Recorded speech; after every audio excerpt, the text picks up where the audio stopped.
This is a message to the Occupy movement, protesters and revolutionaries everywhere. We are not at war.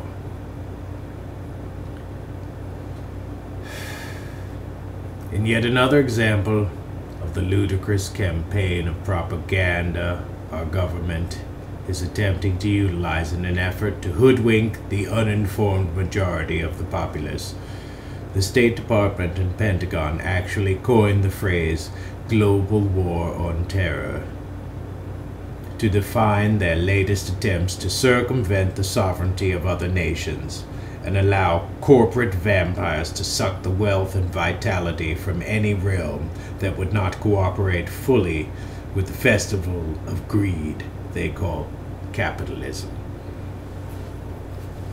The Oxford English Dictionary defines war as a state of armed conflict between different countries or different groups within a country.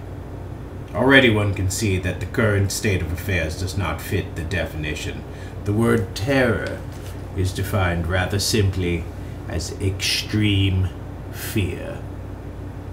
This appears to be the chief weapon, not only of the supposed enemy, but of the war machine itself and their bootlicking toadies in Washington.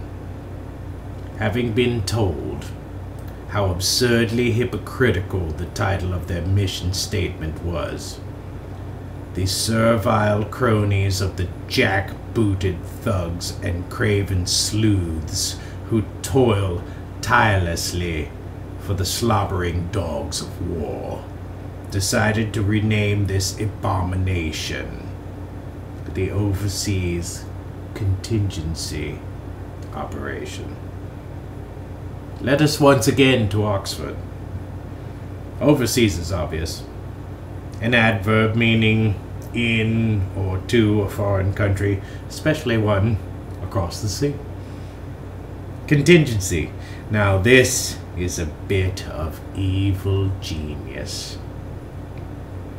The word means a future event or circumstance, which is possible, but cannot be predicted with certainty. Let me give you two disparate examples, and you decide which they have in mind. First, it's possible it will rain today, so I will bring along an umbrella as a contingency. Second, there are a lot of potential dissidents running around who may or may not participate in some future uprising. So let's round them up, secretly detain them, interrogate them, and execute those we feel most threatened by as a contingency. Finally, the word operation. The action of functioning, or the fact of being in effect. Sounds like carte blanche to me. I want you to take a look at the most recent terrorist arrests. None of these people would in all likelihood have ever harmed anyone. None of them actually did. They were bullied and goaded into these so-called plots by agents of our government, mostly to justify outrageous clandestine budgets and the subterfuge that is the Overseas Contingency Operation.